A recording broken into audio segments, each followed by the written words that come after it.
Hi guys, I'm Mike and welcome to Translating Love. This is part 3 of our story journey through the book of John, chapter 9, where we're looking at the story of a blind man that was brought to Jesus. Let me bring you up to speed. You see, in John chapter 9, the disciples bring a blind man to Jesus, and they ask this question: whose sin is it that he was born this way? His sin or his parents' sin? And Jesus corrects the paradigm right away, and he says, no, it was none of their sin. It was so that the power of God could be made known through their life. Well, then he sits there and he does something very strange and unique. He puts a paste made of clay and spit on this man's eyes, and he tells him to go wash in this pool. Well, let's pick up the story there, because when the man went and did what Jesus asked him to do, he received his sight. In fact, this miracle was so outrageous, it was such an eye-opener, not just to this blind man, but to all those around, that it started this big commotion in the city. And so they started to bring this man in front of the rulers of that day. These were Pharisees and Sadducees back in this time.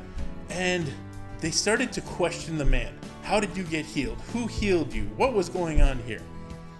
Well, this man had gained perspective. He had gained an insight into who Jesus was. But at first he didn't know specifically who Jesus was. And so he said, hey, this man came, he put mud on my eyes and he told me to wash and I'm seeing again. And they said, well, who do you say that this man is? And then this man's first response was that he was a prophet. And this made the people erupt in outrage. Does that sound a little bit like today?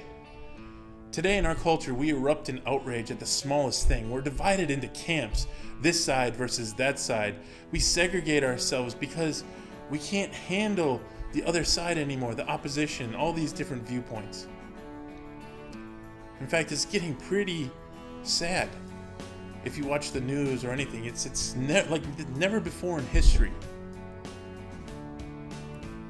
And these Pharisees couldn't accept what this man had said, and so they went to his parents and they said, oh, what about your son here? And they said, well, we don't want to get involved in this. Ask him again for yourselves. And so they went back to the blind man and they demanded, who are you saying that this guy Jesus is? And this man said, what do I know of these things? All I know is that I was blind and now I see. You see, in this world of cult, in this world today, in this culture of hate and outrage and all these things, if we preach against this culture, all it's going to do is fall on deaf ears and make people think that we're judging them.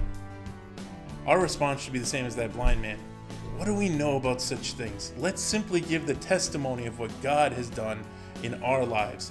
Let's show the love of God that He's shown to us, to other people.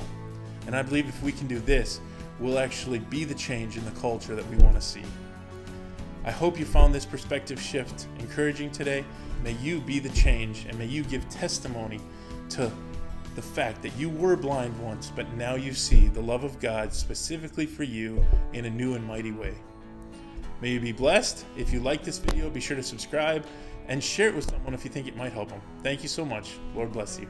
Goodbye.